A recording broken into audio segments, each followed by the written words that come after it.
What if I told you that skyscrapers, plumbing, and bureaucracy were not invented in the 20th century, but thousands of years ago? That long before Rome and Greece, there existed metropolises whose inhabitants changed the course of history forever. They lived in cities of clay, yet they smelted bronze, which gave them indomitable power.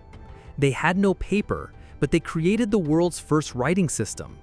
They built giant stepped pyramids before the pharaohs appeared in Egypt. This is not science fiction.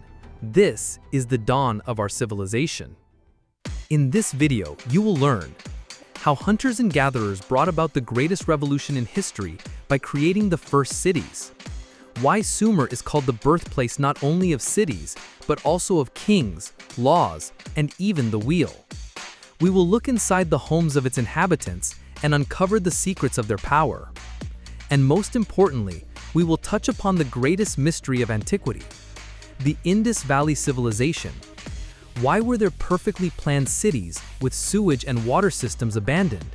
And what secrets do their undeciphered scripts hide? Prepare yourselves. We are embarking on a journey to the very origins, to where the first great empires were born. This is the story of the first cities. The first cities. Dawn of civilization.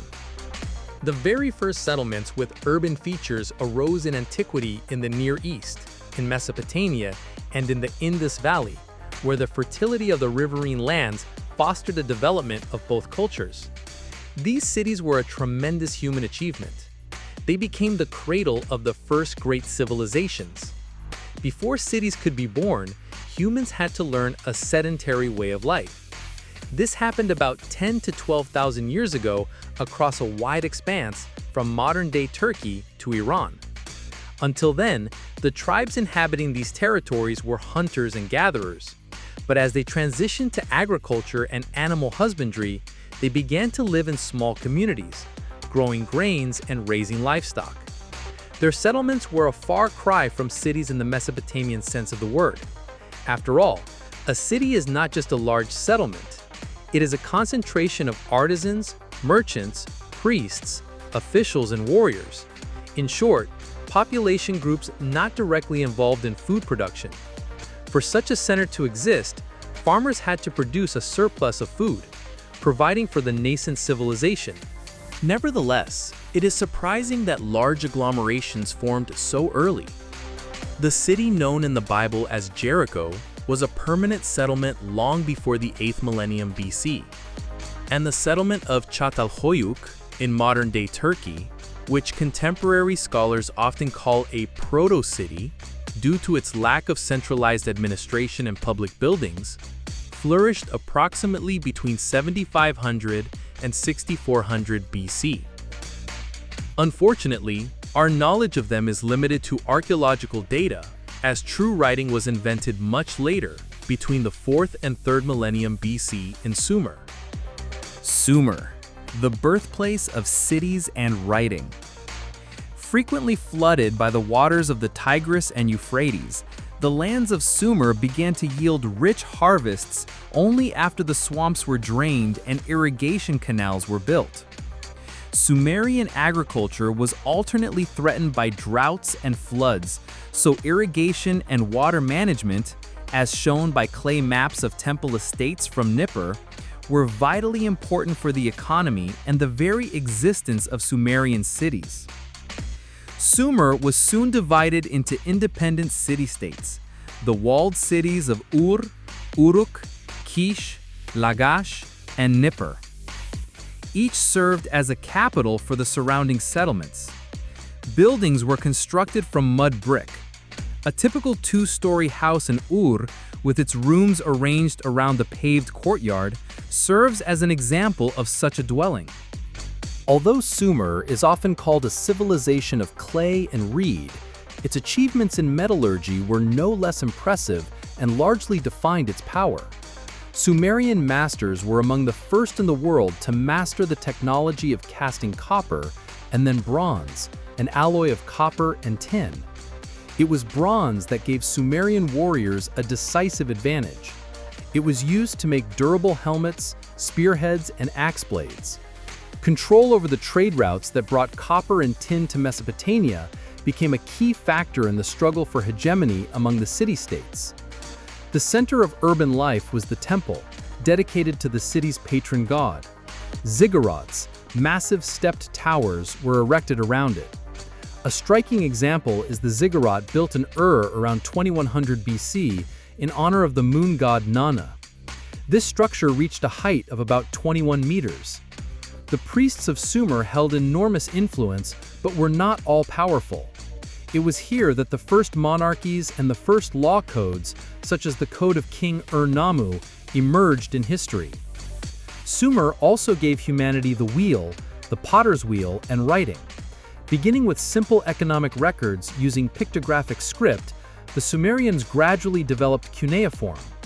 Wedge-shaped marks were impressed onto clay tablets, which were then dried. The mysterious Indus Valley Civilization. The third most ancient civilization, the Harappan Indus Civilization, arose in the Indus River Valley around 2600 BC. It remains one of history's greatest mysteries.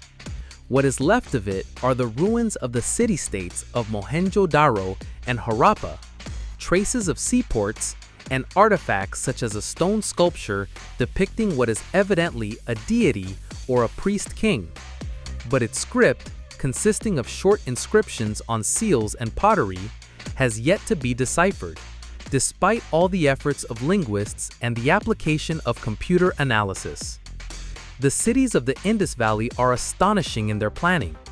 They had water supply, sewage systems, and a regular layout with streets intersecting at right angles. However, by about 1900 BC, this civilization began to decline. Today, scholars believe it was not a sudden collapse, but a long process caused by a complex of reasons. The leading hypothesis is climate change, particularly the weakening of monsoons, which led to droughts and the depletion of rivers. This undermined agriculture and led to the gradual abandonment of the great cities. The fate of Sumer was different. Its decline was accelerated by internal conflicts between cities.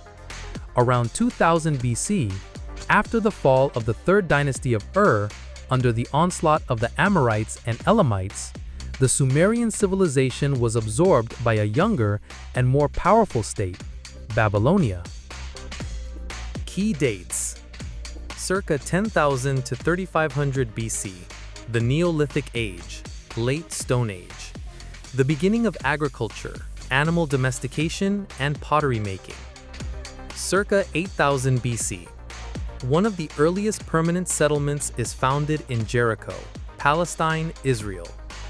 Circa 7500 to 6400 BC, the flourishing of the large settlement, proto-city, at Cradle.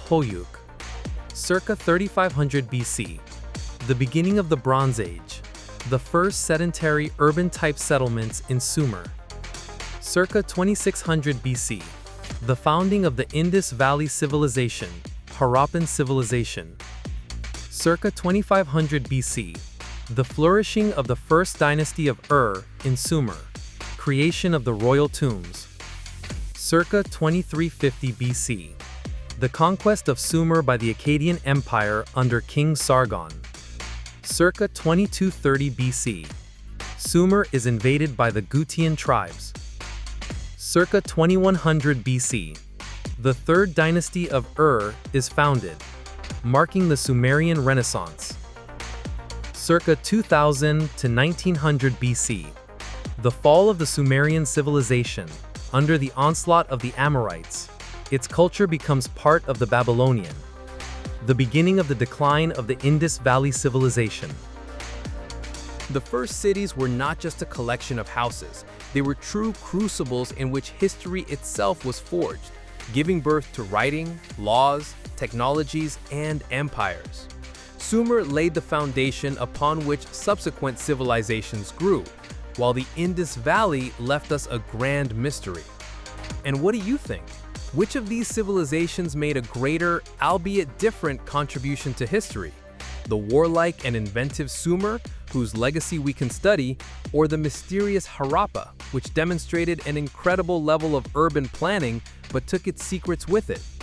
Write your opinion in the comments. It will be very interesting to read. That's all for today. Thank you for watching. Stay curious, and see you in the next video.